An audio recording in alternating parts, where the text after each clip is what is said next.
We're here at the Hurstbridge Oval where Panton Hill's had a great win today over Thomastown, and we've got the coach of the Panton Hill Footy Club, Dean Haydock, with us again, and also Doug Long from the NFL, who's been reporting on the game. G'day guys, how are you? Very good, thanks Johnny. Yeah, you would be Dougie. after a win like that, Dean, wouldn't you? Yeah, it always puts a smile on your face, Johnny, doesn't it? Yeah, it does. I'll let you do the honours, Doug, because you do them much better than I do. Oh, here we go. About that, John, but thanks anyway. Look, Dean, it seemed to be a pretty complete performance today. And if I'd given you a one-goal win at the start of the game, you would have probably said yes, but you must be very happy with that.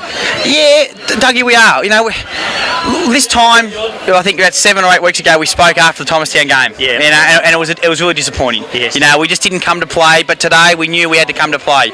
And you know, you give a side like Thomastown, you know, 2 wins against us, then all of a sudden they've got the edge over you. And so we really had to come out and win and play well, and I think we did that today, Doug. No, that's good. No. And there was a lot of just a lot of good players, a lot of people chipped in, so you hardly had a passenger, so that would have pleased you as well. Yeah, it was. Look, you know, this time last week, I think, this time 7 weeks ago, I said there might have been 15 players that really struggled and really struggled to have an impact. I think today we had nearly 22 actually had an impact on the ground, and which is outstanding. They all really wanted this one, and this was very important to them, and I think it showed, Doug, when we played. Now you went in possibly one ruckman short, but then their Cadby played down back all day. Did that surprise you? Yeah, it was. Look, it looked like he might be carrying a bit of a calf injury. Yeah. But yeah, it did surprise us because he played really well against us last time, and we were prepared to go against him. And we did. We've got one of our ruckmen who's away at the moment, so we thought, well, look, we'll go for it. We can always switch around if we can. And Teddy's been very good for us. He can ruck for most of the day, so we're very lucky there, Doug. So yeah. All right. Now John filled me in. He filled me in, make me look a bit smarter than I am here. Said that Byron, Joffa, and Box swapped around early, and that seemed to work well. Yeah. We wanted to get our matchups right, and they're both two quite different players across half-back flank. You know, Boxy's that play off, take the mark type of player, whereas Joffa's that player that can take a strong mark, but he's that next option that sets us up so well. Yeah. And we just tried to get those matchups really right. I think they probably worked in the end. Yeah. But not only were they able to get a lot of the ball themselves, they were able to cut out a few good players too. Yeah, that's right. And the kicking was good. I noticed you've scored quite a few goals from turnovers. Yeah. Did you sort of pick that up through the? Oh, we did. You know, and it's something that we've really tried to work on that over the last probably 10 or 11 weeks. Is just hitting targets, because it really does kill you as a side if you're turning the ball over, because then it makes it so much easier for the opposition to score. So you know, if you're able to hit targets and capitalise on turnovers, well, you know, it's always in your favour. Yeah, and I'd say your kicking efficiency was well above that at Thomastown today. Yeah, stand out. I think it was too. I think we just used the ball better, and again, you know, it's something we work on at training. Is hitting up especially on the ground at Hurstbridge, hitting up 30-metre targets, hitting up 30-metre targets, leading to the ball, and that's what, instead of trying to bomb the whole time. But at the same time, we were able to do that a couple of times with Finno, and Finno was able to take those really strong marks. No, that was fantastic, and he'd be very disappointed he got that one taken off him maybe when he took a specky, and then there was a free kick. But it was great to actually see a guy dominate for about a 10-minute period there. Yeah. Oh, look, Finno, you know, when Finno's on, he's on. And it showed today, and you know, he's very hard to stop. You know, we just want him to be on properly like that every single week. We'd love it, Doug, wouldn't it? Yeah, that'd be fantastic. Now, Nicholas Louth, the best game I've seen him play.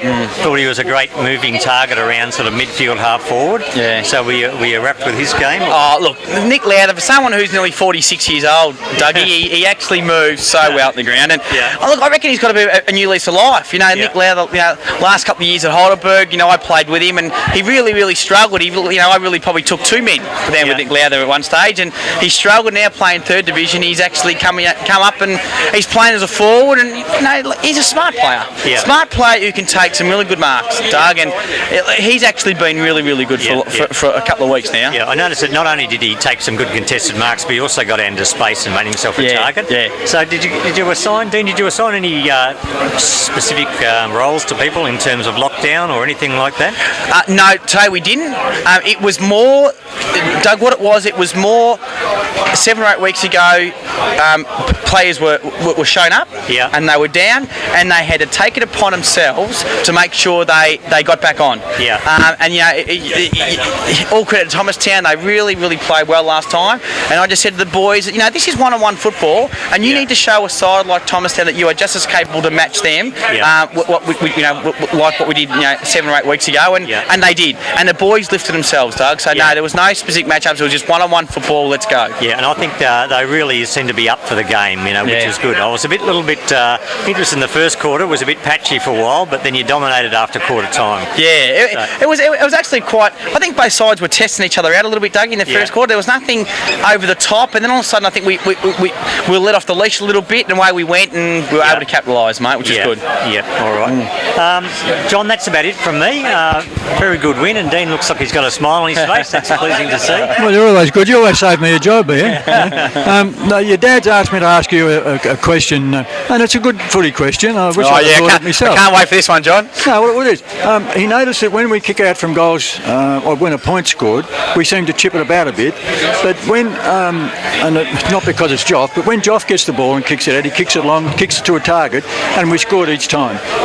Is there a plan that we've got to chip it around, or should we kick it longer? Joffa didn't pay my old man to ask that question, did he, John? Look, I've been here, mate. You've been looking at me. Look, we're very lucky. We've got a few players who can use the ball well, and Joff's one of them. My old man's obviously a total expert of the game, Johnny, and he knows best, and he might apply for the Panton Hill coaching job one day. So until he puts his hand up, then he'll just let his son do it, and we'll work it from there. Thanks, John. I knew I shouldn't have asked. I just knew I shouldn't have asked. You're better placed for today, Dean. It's very hard, I know, because there's so many good ones today. Yeah, it was. Look, it was very hard. Look, I thought, I still think Gurka, our fullback's playing. He's playing for a young kid. Geez, he plays well. I thought Joff was great. Joff said Boxy's first half was really good. Teddy in the ruck was really good. I know his old man standing behind us, so I better give Teddy a rap because he was fantastic. Finno, what did Finno finish with? 6 or 7 goals? 8 goals. Well, there we go. Well, Joff will never get back there, will he? Yeah, but a present as well. there we go. Yeah, that's exactly right. But what pleased me more than blokes who were dominating was, as what Doug and I touched on before, Johnny, was that everyone put their hand up when they had to put their hand up today. From blokes like Boxy and Johnny and Teddy, who are regular big name players, to blokes like Kano and Brycey and Darcy, who were coming off the bench. Everyone did their role, and that's what I was wrapped with. So I'm fantastic there, Johnny. All right, Dean, thanks very much again for your time. I say every week that when we talk to you that you've been very good, and you always have been. And we look forward to who we play next week. We got Parkside next week. Next week, so they'll be out to try and get us. Yeah, of course they will. They're good sides, so we just have to keep. We need the momentum to keep going, Johnny, and we just have to try to keep those wins up.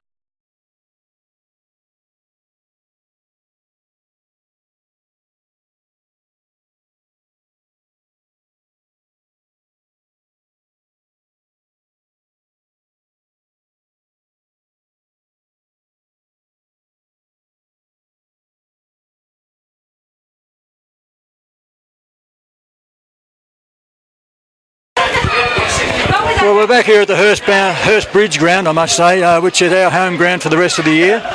And we've got a double treat for you today. On my right is Mr. Eric Grimshaw, who's the president of the Panton Hill Football Club. And on my left is Mr. Tony Cahir, who is the ex-president of the Panton Hill Football Club, ex-player, life member. And of course we celebrated our life members today and our past players, and I'm hoping they all had a good time. They all have a good time, fellas? Well, we had a great day, didn't we, Tony? Yeah, it's been good, and the boys did everything right by all the past players, John. Okay, what did you think of the game today? Well, I think the first quarter and a half just showed how tight it could have been. I think we're all aware that we've had a real battle on our hands, but in a way the turning point seemed to be their lack of discipline. They gave away that silly free kick down in the 10-metre square, 2 goals to Benny, and I think we got another 3 before they'd even woken up to themselves, and that made us realise that the game was there for the taking. And I think we got better and better while they just seemed to fall apart a bit, and that's been the way we've seen most of the games this year. Sometimes the sides stick with us for a while, but I think our strength of character and our skill level again came to the fore, John. Did you expect that from them, though? For a team of that level, I mean, they come from Division 2. They've been very disciplined, and they have been in the past when we played them. I'd formed no opinion of them. They'd beaten us well in that first game. I thought it was going to be a test because if we'd lost, you could imagine us starting to say, well, are we as good as we think we are, or are we only beating everyone else other than one other side? The fact that we did it so well, I think, now makes us believe that we are as good. I don't want to sound, as if we're egotistical, but we are a good side. We can now believe that. And as Dean said to the gathering of the past players, we can now fine-tune over the next 4 weeks, including the bye off, to really get everyone on song and go into the finals with a lot of confidence. So I'd formed no view. I thought they must be good, but they've had some results that suggest, even though they came down from second division, that they weren't superstars. And today I think they showed that they've got some gaps, and we exploited them beautifully today. Yeah, that's good, Tony. Eric, you've got an opinion on what happened today? Look, we really didn't know what was going to happen today. I mean, we thought we could beat them. We thought we should have beaten them last time, but we hadn't beaten them, so it was unknown. And like Tony said, the first quarter and a half, it was anybody's game. It was tough. It was a really tough game. I think probably one of the hardest fought quarter and a halves we've seen. And then, yes, the game turned with that decision that their player down in the goal square, that little bit of lack of discipline, and that can go on either side. And fortunately for us, we were disciplined, and today I think that was a difference in the two sides. And how did the past players' day go, Eric? We seem to have a lot of good crowd in the marquees today. Yeah, look, it was a terrific day.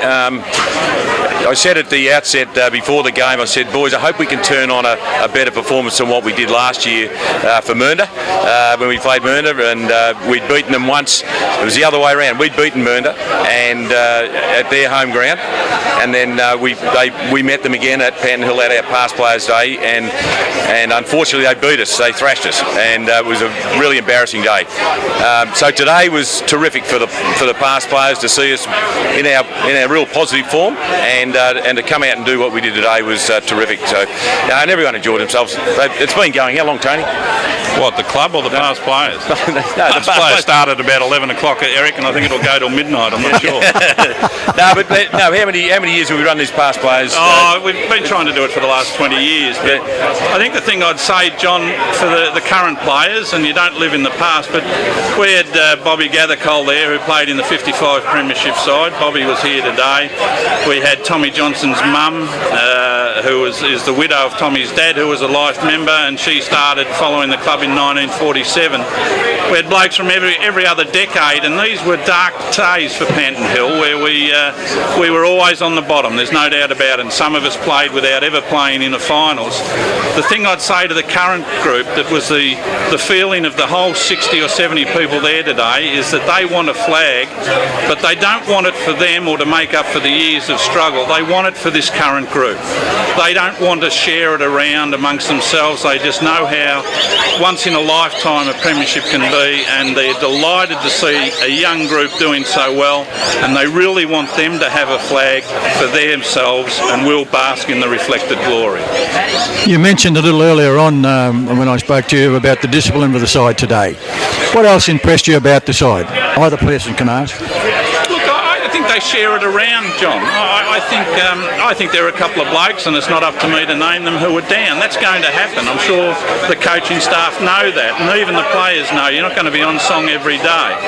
But what I love about the club is that when someone's down, it doesn't mean that line or you're falling down at a particular position. Others step up and they work it around and they support each other, and that's discipline to fill a hole, to step up perhaps beyond your normal level of ability to step into another role if the coach wants you to. And I think the fact that we've got that versatility and the determination and the skill level and to be honest, the respect they have for the coaching panel and the coach, that they have ultimate confidence in themselves, and that's what we love. I mean, there are other games with Heidelberg West and others where there's not much in it at half time. You think, what's going on? And then the second half will come out and blitz because the blokes have this ability to believe in themselves and to support each other. That's discipline in the best form there it can be, I think. I think we've got a lot of people in the club at the moment that are just full of character also, Tony. Character's fantastic. They don't get dragged in by much that's going on around them. They just focus on the footy, and they go out there and try and do the best they possibly can for themselves in the club. And what else could you ask of young footballers, John? Better players for the day. I'll defer to the president because I might have a drink card on the result. John, backing up what Tony just said, 100%. Our guys go out to play football. We had an incident the week before last where it was really unfortunate, and it was. I think our players just don't want a bar of it. They just don't want to. That's not part of their game, not part of their psyche, and they don't want to get sucked into that sort of play. So, but what impressed me about our team now is the way they do support each other. Like the options that are with every contest, there are options. They're not just on their own. They're not just having a shot. They're playing out there and being greedy with the ball. There's options, and it's handball, it's passing, it's keep hitting a target, and that's really I think what stamped our game. Really is the difference. Now with that becomes really difficult to pick your best player because the best player I could name 18 players out there today that were fantastic. But I got to say, I reckon Joffa played fantastic. Teddy, Teddy was great all day. Like he was just such an influence on the game. A big, strong body, rucked all day without any help at all. And Finnan, like I don't know what he ended up with, 7, 8 goals. I'm not sure in the end, but little Timmy Duckworth in and out under it's just unbelievable. Like, how do you pick a player? I can't, because and I'd hate to be doing the votes today because there are just so many good players out there. It was a tremendous group effort, really. Yeah, I thought so too, Eric.